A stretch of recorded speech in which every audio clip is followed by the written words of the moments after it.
Corks one into right down the line. It may go. Go crazy, folks. Go crazy. There's a drive. Way back. It's good lead. Bringing a high drive into left. Back goes to Craig. He's at the track. He has it as the world champion for 2011. A little bouncer slowly toward Bryant. He will glove it, throw to Rizzo. It's in time, and the Chicago Cubs win the World Series.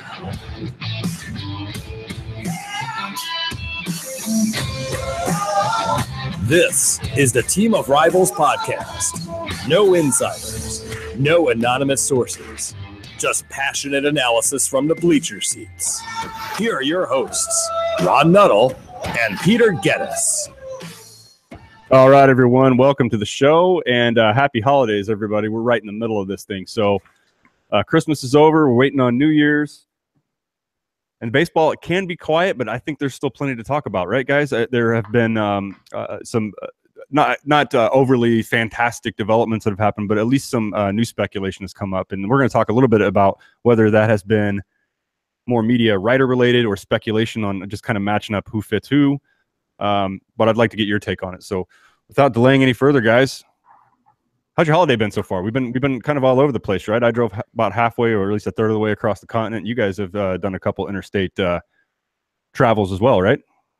Yeah, I had a just under 3-hour trip on Christmas Day up to my aunt and uncle's in Wisconsin, then turned around, came back to Chicago, and then headed south to Indianapolis, and I was there for a day, and then back up here. It's put a lot of mileage on the car. Yeah, I kind of did the opposite of you. I went from Wisconsin to central Illinois, central-ish Illinois, south suburbs of Chicago, and then over to northwest Indiana to the Hobart, Gary area of Indiana, and then back to central Illinois, and then back up to Wisconsin. So kind of all over the place. Yeah, guys. So I've my trip was 7 hours each way to get this guy who's with us right now on his visit out here. That's my oldest son, Braden. Say hi to everybody, please. Hi, guys. You sound like Francis when you did that. You guys might Welcome. have seen me on my Schwang O rages. Yeah. Mid-season. I think those are over for you, though. Hopefully. It was 7 hours to get him, picked him up in Dayton, Ohio, and turned around and came back. So it was a long day. It rained almost the entire trip. Oh. But at that point in time, it was in the 50s. And even down here in Charlotte, tell you what, if Trump was going to build a wall anywhere, he should have done it between the north and south to keep that shit up there. Right now, it is unnaturally cold. I mean, we get into the 40s during winter. And it was hovering around the freezing temp today, about 32 degrees. So I know I'm talking to a crowd here that's probably like, shut the hell up. But for us, it's different, and it makes it a little cool in the makeshift studio here. I'm certainly not going to speak for Elliot, but the overnight wind chill here in the Chicago area was 25 below. Yep. Yeah. It's cold. It's 11 right now and snowing. So. Sorry, guys. We had snow. We had snow before you guys did, though. You did, and quite a bit of it. I mean, now it lasted a 3-day, max. But yeah, so it's been cold, and that cold front is going to continue to come through. But we're not here to talk about the weather. We're not. I think to talk about. No, well, not now. We can do a follow up, a bonus episode, or we can just talk weather if we want. So we're here to talk about ZiPS projections. So almost the entire National League Central is out, but they probably started off with who they thought was going to finish at the bottom before they got to the Cubs. So the Cubs aren't in this, but I think look at this. I think we're going to know where ZiPS is going to have them at least finishing in the Central. And guys, I'm not as familiar because I don't look at ZiPS that often. I kind of read a headline, but I haven't got into it. Does ZiPS take it all the way through the postseason, or does it pretty much keep it within like wins, losses, runs scored, runs against? Explain it to me and explain it to the audience. If one of you guys. It's like everything else. They just base it on the regular season statistics. Okay, that's what I figured. And so, it's still given as WAR. It's just that Zaborski does some tweaks with it and takes a different approach to it than your regular WAR does, and still comes out with something that a lot of people put a lot of put a lot of stock in. So we'll see where it ends up. All right. So let's. Is there any way we could kind of run through the list here if anybody has it in front of them? I'm guessing here because I haven't looked at where they predict everybody to finish, but I'm guessing Cincinnati's going to be last. I haven't actually opened up the rest of the Central Division, even though they've done everybody except the Cubs. But I've got the Cardinals and the Brewers up. Okay. Yeah. Yeah. I think everybody is. I assume just based on kind of what I've sniffed around that Cincinnati's last, but again, we don't know what's going to happen with the Pirates. Yeah, and then that's another trade that we didn't have on our list to talk about was Garrett Cole. I mean, because that's an impact on that team. I mean, think about not only it, on right? that team, I think it would be an impact on the Central Division in general. Yeah, I agree because if the Pirates somehow some way can it can be a black and blue division. We certainly saw that last year, right? Well, not between the Cubs and the Cardinals. That was a pretty lopsided win-loss, right? I mean, it was, right? We just look at it objectively, but if you look at the Central standings, I mean, they did beat up on each other a bit, and so you're right, Pete. If he leaves Pittsburgh, if they deal him away, that's an ace, that's a stopper that all of a sudden doesn't exist in the Central anymore. Well, and not only that, but the rumors are too that if Garrett Cole does get shipped, then it's going to be the beginning of what they hope to make a fairly quick rebuild. So you would probably see Harrison and McCutchen shipped out as well. Yeah, that's what I was thinking too, because he's rumored. Harrison, I saw the Harrison rumors this morning. And no, McCutchen too. McCutchen? Yeah, I saw him in the Giants was maybe interested in him. Yeah, because the Giants are looking to do something with their outfield. They're looking to do anything offensively, right? Yeah. That's why they gave away too much for Longoria, and they're probably going to want another bat in that lineup too. And I have to say, just looking at it strictly from a Central Division point of view, I think that a trade of McCutchen would actually have more impact in the Central Division than a trade of Billy Hamilton to the Giants. Because Billy Hamilton's fast and he causes some havoc on the base paths, and he certainly would appear to be able to play some solid defense, but at some point age is going to catch up with him, and once it does, he's going to become useless. Yeah, because unless he gets his on base percentage up to around near 400, he's just going to be a below average baseball player. Right. Yeah. Right, and I think they're hoping, well, one, defensively, his speed in that spacious AT&T Park would definitely be a help defensively, right? And I know he's not the best, but he's got a lot of speed and he can cover a lot of ground. So I think defensively they see it as a plus. But yeah, you guys are right. I mean, his speed has been, let's just say this, he gets his stolen bases throughout the year, but his speed has somewhat been neutralized. Let's just say this, his speed has been a little bit neutered. That's really the word I wanted to use. I forgot my son was sitting to the left of me, but I'm going to say his speed has been a little bit neutered because he doesn't get on base like you need a leadoff hitter too. He doesn't have the discipline. He doesn't get enough walks. He just doesn't get on base enough. It really doesn't matter where he bats in a lineup. What his weapon is his speed. But you're right. If he's not on base, then he's not a weapon. That's like a power hitter who has no strike zone discipline. It's great that you can hit the ball, 600 feet. But if you can't put the bat on the ball, it doesn't matter. Yeah. Yeah, you're kind of a Chris Carter, just in a different way, right? Where you're, he's a little too much feast and famine, and sometimes you need situational hitting, and if you don't get it, then if he doesn't get on base when it's critical, when you need him to, it doesn't. All the speed in the world doesn't matter, which is why we have Chris Carpenter at leadoff. Who the hell needs speed? Somebody needs to sit Billy Hamilton down and have him watch Major League. Oh yeah, absolutely. Because he is Billy Mays Hayes. Yeah, he is. He is. It really is. You're right. So where do they have? Let's go right to it. Where are the Cardinals picked as far as the Zips projections? Where do they have St. Louis finishing? So they don't really have anybody set up as far as where they expect them to finish. But wins, losses. It's just their projections for each individual player, because it's kind of impossible to say where it is. But the last I saw that somebody tried to game it out as to what it would add, I think that they said that the Cardinals would probably add about 4 more wins based on the roster as currently constructed. Yeah, and that's probably what I'm getting this confused with, because you're right, because I think we talked about it, maybe not on the last show, but the one prior, definitely. And I think based on just what they have done, minus Lance Lynn, who's an innings eater somewhere in that rotation, I think 4 is pretty fair, and it's probably accurate. If they do nothing else, the risk to that number. Here you go. I've got it right here. Well, the risk. Yeah, go ahead. NL Central team projections. They've got the Cubs at the top at 87 and 75. Wow. Brewers in second at 84 and 78. Pirates in third at 82 and 80. Cardinals in fourth at 80 and 82. And Reds in last at 79 and 83. That's pretty tight. That is tight. I mean, can you imagine the Reds finishing within 8 games of the Cubs? But again, that's as the teams are currently constructed, right? I mean, the Reds probably are pretty close to what they're going to look like for this season. Mm-hmm. I don't think anybody thinks that the Cubs are going to go into the season with Tyler Chatwood as their 4 and a question mark as number 5.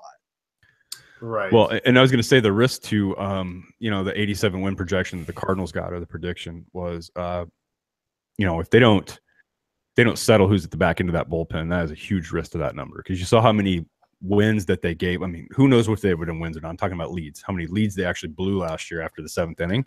Sure. And if they would have just converted half of those, they would have been in a much better position towards the end of the year. But you could argue it's worse off going into this offseason as we sit right now. The back end of the bullpen is not. It's been addressed with a few arms they've acquired, but boy, they don't have a closer. They don't. Unless they've got one in the minor leagues, they can pull another Trevor Rosenthal, out of the blue. But I don't see that. I don't see anybody in their system, or have heard of anybody in their system that could step into a role like that. So that's a huge risk factor. And quite frankly, their rotation is too. Past Carlos Martinez, there's a lot of hope put on that. So I don't know. 87 wins, I think, is pretty fair, but that could go south if the pitching doesn't come together. Well, Elliot's saying that he said 80 and 82. I think that's way off. Way off. No. I said that last year. We're not that bad. I mean, too many wins. Too many wins. No. we got Ozuna at least. Like, come on, man. Like, seriously. But again, remember, Braden, this is as the these team are very currently early. constructed. Yeah. They're not done, right? You guys are going to do something with the closer. You're probably going to add another bat, so you're going to see a couple more wins picked up. Same thing with the Cubs. The Cubs aren't done either. At the very least, they're going to sign another starting pitcher, and I wouldn't be surprised if they picked up another reliever and another bench bat of some kind. So I think we're going to see both of those numbers climb upward. I think the big question is going to be: are the Brewers done, or do they have more coming? Because right now they don't seem too scary. There's not a lot of activity coming out of their camp this offseason. It's been very quiet. No, and you'd have to think, right, guys? I mean, as many players had a great offensive, productive season last year, are they going to again this year, right? And I think that's the real. That's what critically how you have to look at it. Go, they had a lot high performance last year that they probably weren't counting on, but just it showed up, right? Is it going to happen again? And Zips really, it took a huge hit to Eric Thames. So clearly the stats are not buying the way that he started the year last year. I didn't realize this. His WRC last year in the first month or so was 218. Is a replacement level player. So, I mean, he was playing out of his mind. He was far more pedestrian the rest of the year. And it's clear that the projections are saying that he's going to fall back to earth, and that's going to be the norm. Yeah, well, you think about it too, right? We've talked about this before. What happens your second, your third, your fourth time through the league when the league gets used to you? What happens, then? Because it was a totally different player when he played here before he went to Japan. Then he comes here. It's like facing a new player again. I mean, he changed his swing a lot, different style of baseball. But you're right. The second half through, when people had seen him, it was a lot different. A lot different player. I don't remember hardly hearing about him at all in the back half of last year. No, right. So okay, so I can understand the Brewers. So going to Zips on the Cardinals here. I don't have it up in front of me, guys. Where do they have? I'm curious about Paul DeJong, and do they have him regressing offensively? I know they've got him as a 2.1 player, so he'll be, according to Zips, he'll be their 8th best player on the team. But that takes into account everything. That takes into account not just what they're going to do offensively, but also what they do defensively and how they contribute to the team. Yeah, because he's got, and I would guess that some of that has to do with defense. Well, not guess. I'm pretty sure that most of that has to do with defense. He's not going to be a top 5 in the league shortstop. He might not even be in the No, in fact, he's rated. I according to Zips, he's rated Bottom as third. their worst defender And out of the 8 positions. among the Cardinals. No, everybody on the roster currently. Jesus. Okay. Yeah, they've got Jose him Oquendo as, better get to work. Oquendo better get to work on him. They're going to need it. So, okay. Well, so they're expecting him to make it up entirely based on his bat because they've got him as a -6 defensively. Hi. well, this is why I think a lot of fans, I'm not sure if this has ever come out of the Cardinals camp or not, but fans have been suggesting that, if they looked at a shortstop, if it was a young shortstop, acquiring somebody different, that I think many see the future of DeYoung as a third baseman, which is probably fair to say right now. When you think about, he hadn't played his whole minor league career short. He didn't even start off there. So it's been a interesting road for him. And now he finds himself a starting shortstop, which is, but I don't see him there 3 or 4 years from now. If he sticks, and if his bat maintains, I think his most likely destination is going to be third base. Almost don't doubt that at all. But if he goes to third base, like say this season, who's going to play shortstop because you traded Diaz? Oh, but we have Jed Jerko. Oh, I forgot about him. You're going to trade for Manny Machado. and let a career third baseman, as far as major leagues go, shift over to short. The worst left side in the league. Only as a in the majors, his natural position is shortstop, and that's what he wants to play this year with Baltimore if he doesn't get traded. And there's a lot of thinking that that's part of the reason why so many teams are interested in him, is because they can envision moving him to short. That's fine. That damn JJ. Part of the reason why he's such. The theory is that's part of the reason why he's such a good third baseman, is because he has the range and the ability to play short. Well, yeah, and that was some of what was being rumored, at least, and I think it was more fan thing than anything, was that if he did come to St. Louis, DeYoung would move to short. At least that was one of the things we had all read about. I don't think Jerko is like a starter, though. He's not. He's a spot player. Be. So I think we need to fix that, maybe get someone better than him, just in case we do move DeYoung. Maybe. Yeah. He's your Tommy LaStella.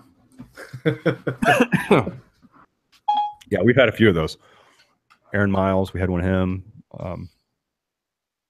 We had Abraham Nunez. I don't know if you guys remember him or not. He's pretty good. Jose Oquendo played every position, at least once. All right, guys. So I don't want to talk about Zips anymore. I guess I was a little off on what that was actually projecting. I thought it was team win-loss, which is more fun to talk about than individual player stats. So let's move on, because you mentioned earlier, Pete, you think the Cubs are going to sign another pitcher. Yeah. And I haven't heard much about Darvish. I think that's either taken a pause for the holiday break or it's gotten cold. What do you think? I think it's taken a pause for the holiday break, and I don't think that it's exclusive to you, Darvish.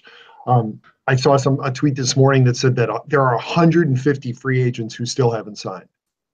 And 100 of them are names that you look at it and you would say, well, yeah, they should be signed by now. This is a crazy winter market. I think it's just a matter of time. But one of the speculations that I saw said that Arrieta is waiting on Darvish to sign, and Cobb is waiting on those two to sign in order to set the market so that he can more accurately, or so that he has a little more leverage in his ask. So yeah, I don't think this is specific to Darvish. I think that it has to do with the holidays, and especially where they fell this year. Yeah, Christmas and New Year's are on a Monday, so it makes it. I think it would make it very difficult for anything to have happened since last Friday. If you didn't get things done on the 22nd, I don't see anybody beyond a couple of minor moves happening this week, as evidenced by the fact that it's now 2:30 Central Time on Thursday. I doubt there's going to be anything more that happens today, and if it doesn't happen today or tomorrow, then it's not going to happen again until next week. Right, and you would expect it to be towards the back half of next week if anything happens. Yeah, because any meetings that didn't happen last week before the end of the week, they're not going to happen at the beginning of the week because of New Year's. So you're probably not looking at any face-to-face meetings with free agents until the 3rd. right. Yeah, I certainly don't expect much to happen. He kept asking me every day, do you think something's going to happen? Do you think something's going to happen? I'm like, Braden, if we don't hear about it before the holidays start, I think it's going to be rather quiet. And perhaps this week, if they laid enough groundwork before the Christmas break actually started, maybe we would hear something that would happen this week. But evidently, most people were just being patient enough to say, let's just wait and get back together after the first of the year, which is boring for us since we have a baseball podcast and we like to talk about that kind of thing. But, it was going to get January. Hey, look at it this way. Last year, January was just brutal, awful. It could be a little more interesting this year. Hopefully. If we got some Absolutely. Yeah. But the slow market, and I don't know if this is right or wrong. Somebody had written an article. I picked it off of Twitter and read through most of it. And that is part of the delay of this free agent market. Does it have to do with people being gun shy of all these big mega deals that have been signed, which just like 90% of them don't seem to work? And they referenced a lot of them. They referenced, Albert. They represent, reference Prince Field. I mean, just all kinds of players we know them, right? They've signed 7+ year contracts and they don't ever seem to pan out. I think it's teams being careful this year because you have a fantastic class coming up in 2018, and these teams are trying to set themselves up to be in the running for some of these players next year. So spending the cash this year isn't on top of mind. They're trying to get either some cost control players or they're trying to sign guys, I think, that are maybe a little below their market value to get a deal to be able to maybe pull the trigger on a huge, like something huge next year. And when you say teams, really, you're talking Dodgers and Yankees. Yeah, Dodgers, Yankees, Red Sox. Cubs, Red Sox, even Houston. I mean, these guys still have money that they can spend, but I think they're just being cautious. I think they're being cautious, trying to keep their average salary low so that they can have a big wad to throw out there next year to lure some of these big name free agents over to their team. Yep, I would agree too. But I will say that given how these, are you tired? Okay. Given how some of these, given how some of these teams have, I mean, they're looking around the league, right, and they have seen a lot of mega deals just not work. And I do think that plays a small factor, but I think I agree with you, Elliot, that next year's class is a lot more robust for these guys. It is a young man's game. There is more attention. I believe there's more the ownership groups, even of these big market teams, the ones we just mentioned, are more conscious of the luxury tax threshold because now there's draft pick penalties and all the kinds of things. Plus, it compounds year over year if you keep violating it. So I think they pay a lot more attention to it than they did in the past, for sure. And not only draft pick, but depending on how badly you go over it, it can also affect your international bonus pool. Right. So it's hurting you. And I agree. And I think that what it is that the teams aren't just looking at how what their luxury tax payment is going to be for this year. They're looking at how it will affect their ability to sign next year. Right? They're teams like the Yankees and the Dodgers, they're printing money. They can do whatever they want as far as their budget. They just don't want it to hurt their long-term development in order to sign those guys next year. So they'll go over the luxury tax next year. Yeah. They just don't want to get hit with it next year when they sign those guys. They want to wait until after they've signed those guys to pay those costs. Right. Yep. Yeah. But it has made for it's definitely those combination of things. It really is a perfect storm. It has really slowed things down. I'm surprised at how slow this has been. I was predicting that, I didn't think any of these guys were going to sign during or prior to winter meetings, but boy, it's gone on this long. I'm shocked that not one of these big names has come off the board yet. Yeah. Well, all right. So we've talked about, we have covered both the Darvish and I think the Machado thing, right? Are you guys going to this? Are you guys looking at these Machado rumors and you believe that they're coming from legitimate sources? Like, is there any smoke there? Is this more fan and the baseball media looking at it and just connecting like who might fit well where, or do you think there's really some smoke there? A combination of both. I mean, you have the fan speculation out there that are reading the rumors, and then you've got the sports guys saying they're doing a lot of what ifs. They're like, what if this makes sense, or does this make sense, based off of these rumors? So, I mean, Machado says he's want to play shortstop, but I don't know. You don't know what the Orioles are going to want to do. So I know they'd like to get some of his money off the books, but I don't know. I don't think it makes sense for the Cubs. I think it makes sense for the Orioles to move Machado for the first time, legitimately for the Orioles to look at the possibility of clearing some money, because they're obviously not going to compete this year in the AL East. Mm-hmm. But I think what we're hearing about the offers is that management realizes that because Peter Angelos is such a terrible owner and wants to have his hands in everything, they're going to have to get an overwhelming return in order for him to approve any deal, whether it's Machado or it's Britton or anybody else.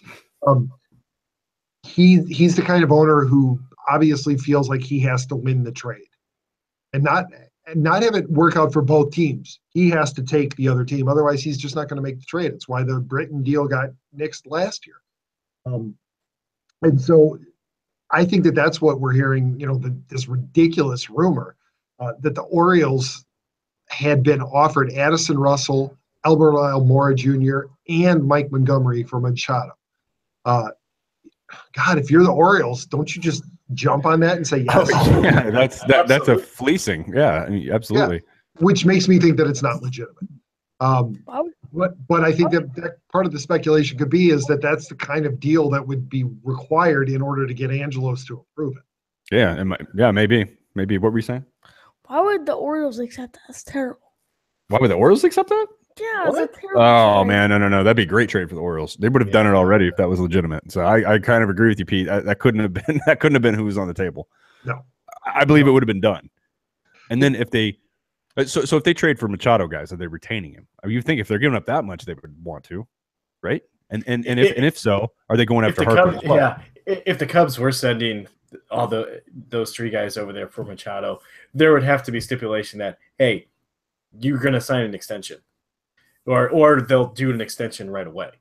Yeah, I mean, there would have to be. They're not going to give up 2-3 cost-controlled guys, 23-year-olds and a 26-year-old lefty swingman for $17 million. Yeah, Machado is a superstar, but Russell could be an MVP one day, and there are still a lot of people who think he will be an MVP one day, and that would be a tough pill to swallow for the Cubs to send him over to the Orioles and having that happen.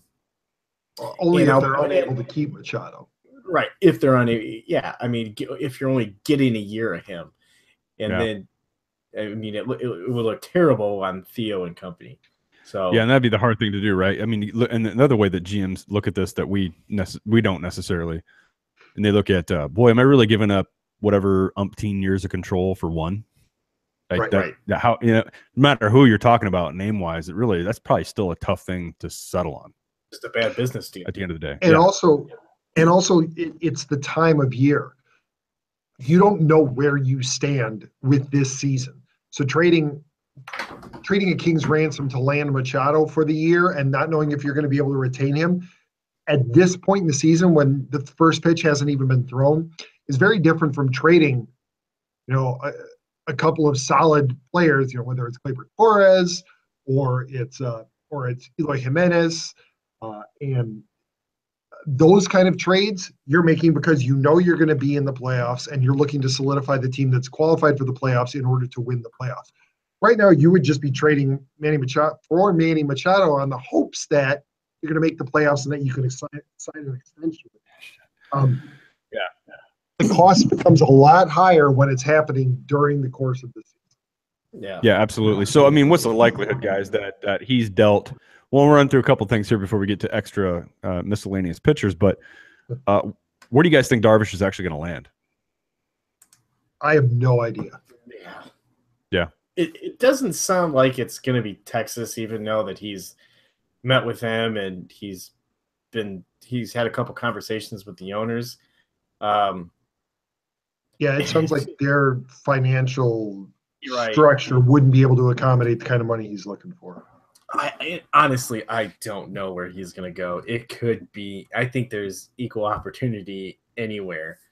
So Minnesota's been aggressive in this thing too, right? Which is right. Yeah, they said he's their number one target for the offseason.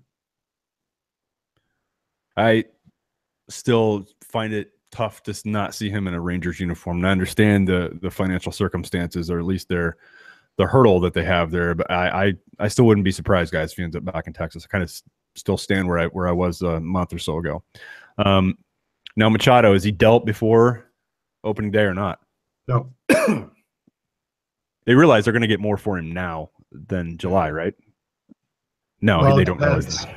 I mean, no, they don't realize that. And two, I don't know that is necessarily the case. you think they get more for him at the deadline to a desperate They might team? be able to get more for him at the deadline because they may find a team that's on the bubble. One of two things: either they're going to find a team that's on the bubble and thinks that Machado is the missing piece in order to push them in, and so they can get a solid rental value for him, or they may be dealing with the team kind of like the Cubs were 2 years ago, where he's the piece that a team that has already clinched a place in the playoffs is looking to add him in order to solidify their run once the postseason begins. Well, that's right. So that all depends on how desperate that team is, or how on the bubble, or how much they think if that's the only missing piece that pushes them over the top. I say, okay, I could see that. I'm not saying I wouldn't be surprised if he's dealt at the deadline. I just think as they get into the year and into up to that non-waiver deadline, I think the Orioles lose leverage at that point. I mean, not lose all leverage, but I think they have more leverage now, telling a prospective buyer they get a full season out of Manny Machado. Because if they're not in it whatsoever, I think the Orioles kind of equal. They get on equal ground. Like they get in late July, where they're desperate to get rid of him because they want something for him because he's going to walk, other than just a compensation pick. But you're right, Pete. He doesn't seem like he's the most level-headed owner in this regard, right? But I just think they're going to have less leverage as they get into the year, and but his stubbornness, we've seen it, and I wouldn't be surprised if he's still in an Orioles uniform on opening day. Also, leverage. Like, if they were to keep him through the season, watch him just be absolutely terrible, or he gets a bad injury, and then that would just, like, be That's a risk, terrible. Yeah. Because he could be terrible. Like, you just never know. I think they'd be smart to deal him now. Well, My son agrees with me. nobody's ever mistaken Peter Angelos for somebody smart, so this wouldn't be the first time you would make a mistake. No. I mean, look at their string of success they've had there. Look around you. Anyway, all right. So Jake Arrieta, we've all been following this one a bit. Are the Cubs, if they lose out on Darvish, are they going to go back after Jake? Do you guys think that as Cub fans? Braden, you're shaking your head no, but we're on an audio show here, man. You got to speak. Speak, boy. Nope. Okay. He says Cubs are out. I agree with Braden. Unless Arrieta's reported contract demands come down, I just don't see the Cubs trying to. I don't see the Cubs committing themselves to 6 years of Jake Arrieta. You look at it. No. And a lot of times you'll see teams give up on players that other teams are hot on, and it's because they've had that guy and they know the problems. And I think that may be where the Cubs are. They recognize that Jake Arrieta's got some complicated mechanics, and while he has certainly delivered over the last couple of years, it won't take much for him to get thrown out of whack. And I just don't think that they feel confident committing 6 years to him and $27 million, let's say, AAV, when they're going to be looking at the vast majority of their positional core coming up for extensions right around 2020, 2021. So there's a lot of money that they're going to be looking to handle. The last thing that they need to do is have a Jake Arrieta albatross hanging around their necks until 2024 or 2025. So I think they're out of the Jake Arrieta business. Sorry, Ryan. I think he'll be a stumble. I think if he does get a 6-year deal, I think he might be decent for the first 2 years, and he'll just be forgotten. Kind of like Mike Hampton, the Mike Hampton thing. Well, that was year one, I think, when he signed that big deal with Colorado. Last decade. But I think it's years 5 and 6 that'd be my problem with that one. It's not really the average annual value, but if it was a 4 or 5 year, if that was his only demand, and maybe hell, even call it 5 150, may believe Yeah, that and one. it's a combination of all of those things, right? It's a combination Yeah. not only of the length of the contract, but it's his age, and it's how much he is going to tie up in any team's payroll that gives you pause. It's not often that you see a starting pitcher at that age get a 6-year contract and actually be worth it. You know, John Lester has already proven he's been valuable. If he is just a league average pitcher from here on out, his contract has been worth it. But that's rare. Yeah. One of the remarkable things about that signing is that it has actually paid off. How long was his deal? 6 years at 6 years. $25 million, I think, is the average value. So he's worked his way halfway through it, and I would agree too. And I'd still say this, guys. These multiple year deals, I think we see more of them fail than we see them actually pay off. Well, I would agree, though. I think to this point, I would agree. John Lester has lived up to his value. I think. I mean, he's pitched 600 innings in the last 3 years. I mean, Yep. the guy is a workhorse. You've pretty much consistently got the same pitcher every single year for the last 3 years. Yeah, he's gone through some yips and a couple of 10-run innings, but those are some anomalies that they're just kind of over here. But he's been fantastic. I mean, you don't really see that in a lot of pitchers, especially at his age, getting 200 plus innings every single year out of a guy. And I think that that's part of the reason why so many general managers are reluctant to give that many years to starting pitchers, is because they only, for the most part, they only provide one facet of a game. You can swallow Jason Hayward underperforming on the offensive side of his contract because he is providing something from the defense. But if a starting pitcher isn't able to provide that value on the mound, what else is he other than just sunk cost? And so I think that that's why you see very few general managers wanting to jump on board for a 6 or 7 year contract for a starting pitcher when they're more than happy to sign a position player to that. The rumor is that the Padres are going to sign Eric Hosmer to a 6-year, $120 million deal. That'll be worth it for them, even if he doesn't perform fully up to the level of that contract, because he's also going to provide some defense and he's going to provide some leadership. But if a pitcher isn't getting it done on the mound, what do you have him around for? Yeah, that's a good point. Most pitchers, you can't move them around to another position and get value out of them.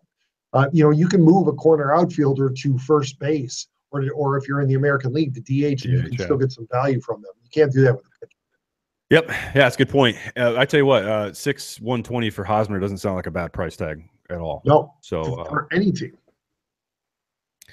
Do you think the Twins tried to get more value from Mauer, moving him to catcher? Because he was outstanding. Moving him to first base from catcher, right? Oh, yeah, he was catcher. He was outstanding. That guy was amazing. I remember watching him. But then they moved him to first base, and that guy just went like the Titanic. He just went. I think didn't he suffer a couple of concussions? Yeah, I mean he had an injury history too, and I think one of the things that I think you're right, Pete, but I know he had an injury history too. So I think by moving him to first base, they can just keep his bat in the lineup, right?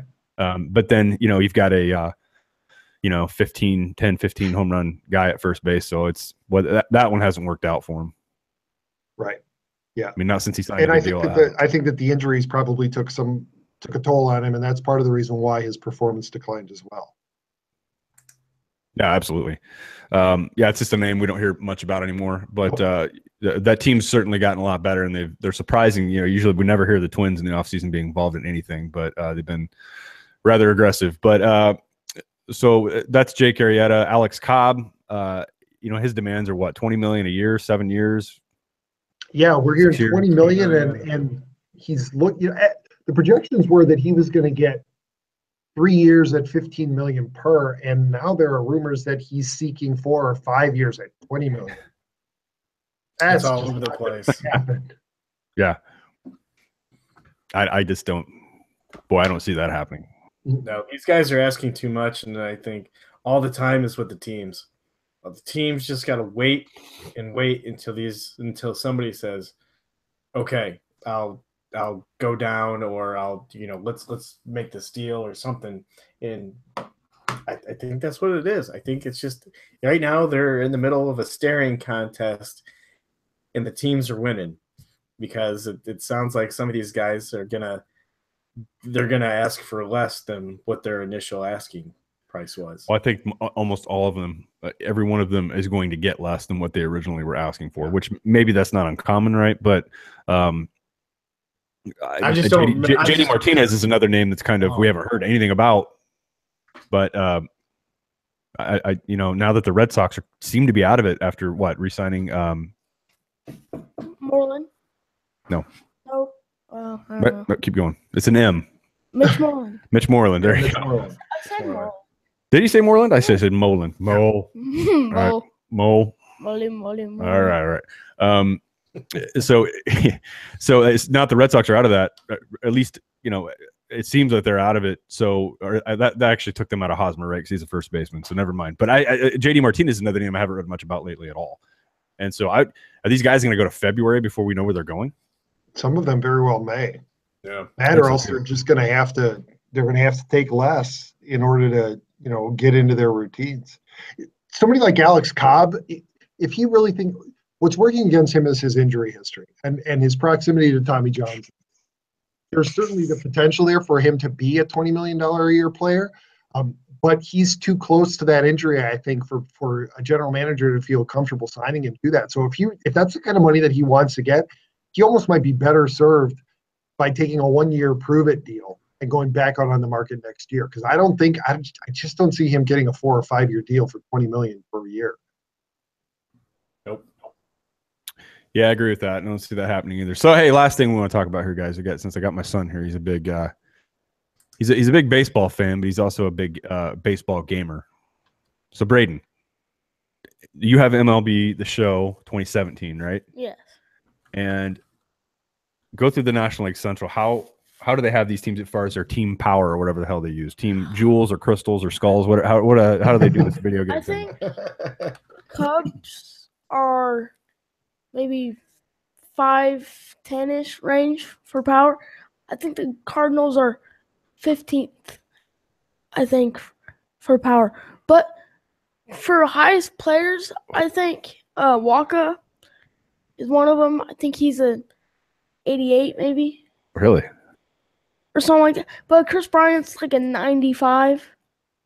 Okay, well that's good. So okay. That's the first thing I agree with. You know what? yes, but That's not that unsurprising because the Zips projection had Waka as the Cardinals' second best pitcher next year.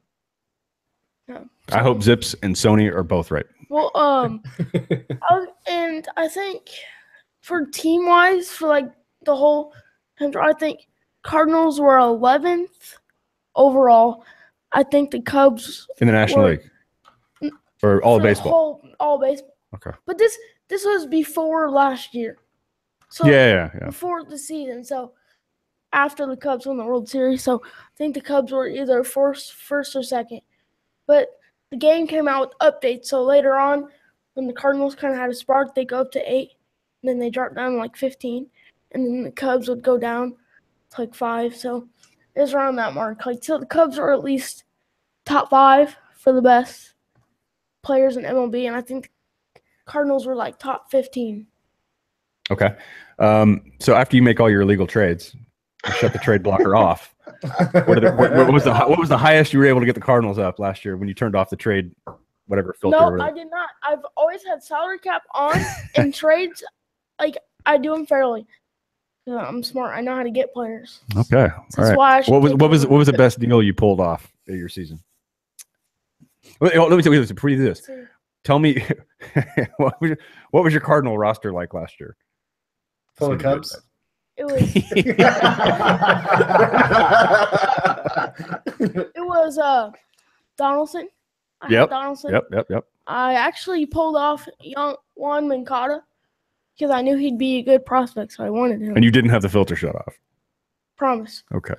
And Well, he didn't have GM Hahn, right? That's his name. Wasn't involved in that deal evidently. He was out sick. Okay, keep going. I got Mookie Betts, a right field. Okay. Let's see. Did you say Mucky Betts? What did you say? Mookie. Mucky? Whatever his name is, I don't know. I Okay. got D. Right. I got D Gordon. 'Cause I like him. 'Cause Wow, okay. He's really fast. So that's why I like him. So you got Moncada, Donaldson, D. Gordon, Mookie Betts.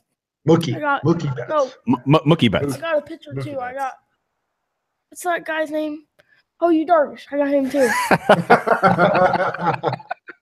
So full of future Cubs. Okay. All right. So that's quite an overhaul. I think that's not a fine tuning midseason, And man. That is an overhaul. I think I did not deal Reyes. He was awful. You got all those guys. You got Moncada without I- dealing Reyes. I deal Kelly and Carson Kelly. some people that were like 19-year-olds, like 70 overall in the game. I was like, oh, that guy's good. I don't need him anyway. So Okay. like I traded decent prospects for all those, and I traded like Jerko, guys like them that are useless and I don't need them. All right. So Braden, as general manager, has just depleted the Cardinals farm system, giving won. away all these names he doesn't care about, I won a while World not really Series. depleting the major league roster, which is just incredible. I won a World Series too. You won the World Series. I did. Okay. But So now the magic formula is we somehow have to sneak in it was, stealthily and sign Darvish. it was year 2019 though, so it wasn't like right off the bat. Oh World well, Series. it's still I like it. I like putting it in last year's context. So he went and got Rick Hahn drunk as shit, and he traded Yohan Moncada for like nobody, and somehow convinced the Blue Jays that you're really not going to contend. So they went ahead and flipped Donaldson over. Mookie Betts, which I'm not really sure how. I'm good at trading. I don't know. It's just strategy, I guess. Okay, well, I don't really want to wait till I like it. 2019, but I guess by 2019, if that's what Braden's guaranteeing with his general manager moves, then I'll take it. Right, I'll take it. 2019. You weren't able to trade for Bryce Harper? Yeah, I was about to ask that. So where did Bryce Harper go? He was untouchable. Mike Trout. He Untouchable? actually, some of the free agent signings at MLB are completely whack, and he actually went to the Padres. Who did? Oh my Bryce. God. What? Harper. That's awesome. But That would be a team. No, it's probably going to be Seattle. I mean, we're all talking about these names. It'll probably be some stupid team like the Seattle will Guess- like have him. You know, Guess who Mike Trout went to though? I could see this potentially maybe where? Giants. Huh? Maybe. Just because of Yeah, the maybe. beach and Yeah. the stadium. Yeah. No, yeah. Colder. But Beach, yeah. 2018, cold. Beach there's and deadly, right? If you go to take a swim. Yeah. 2018, we did make it to the CS though, Okay. but we lost, and it was not to the Cubs. Oh well, Promise. how realistic Come on. is this game then? It was not Very. to the Cubs. Yeah. We beat the Cubs. We beat the Cubs in the DS. No, you didn't. Promise. Yes, we did. Did you see that, man? That's gonna be a flag. That's gonna go There on. was some times where like I'd sim the game, would be losing. I was like, oh, I gotta play this because I'm not losing the Cubs. All right, guys. Well, hey, The Chief Cardinals fan. I am Yep. not losing this. now we're just gonna restart this game. I Yeah. like it. Power No, button. I didn't restart. It was like 7th inning, maybe. It was like I tripped over the Six. cord, I swear. 6-3. It was 6-3, like 7th inning, 8th maybe. I was like, I gotta play this, and then I ended up walking off with Mookie Betts double. I drove in Josh Donaldson. There we go. With a new player. Yep. Newest Cardinal, Mookie Betts. Mookie. You heard Mookie it right Betts. Yep. All right, guys. Well, we need to get on with our the rest of our holiday, at least what's Yeah, left we of it. And Pete probably wants to go home. Might want to. Yeah. Got a nice office though, man. here. Yeah. Oh, from what you can tell. This is only one of them. More Uh, decorated. Yeah, well, you know. Well, I didn't even Past notice trends. that. Yeah, Just now. yeah. Look nice. Hopefully All right. we'll have something to talk about next week, huh? Yeah. So where does everybody look for us in the I hope meantime? so. Yeah, in the meantime, while you enjoy your New Year's celebrations, and whenever it is that you listen to this, obviously check in with us from time to time on Twitter at Team Arrivals Pod. You can also find us on Facebook at Team Arrivals Podcast and Instagram Team Arrivals Podcast. Obviously, the one-stop shop for all of your Team of Rivals needs is teamofrivalspodcast.com. Contact us at show@teamofrivalspodcast.com.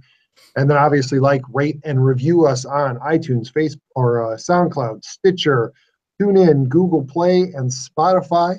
those likes, those rates, those reviews help move us up the charts. And so we get more eyes on us, and hopefully we get more listeners. So with that, gentlemen, Happy New Year. Merry New Year. All right, gents. Well, Happy New Year. Hope you guys have fun. Be safe. We'll be back here, I think, after the next week when hopefully we have some action. Would love to see it. Love to see it too. All right, guys. Take care. Braden, thanks for joining us on this episode, man. You're taking up Pete's co-pilot seat there. I like it. The microphone's a lot lower than it was last time, guys. It was a hard adjustment. But all right, boys. Have a good week. Talk to everybody later. Bye. Yep. Bye. Go Sports.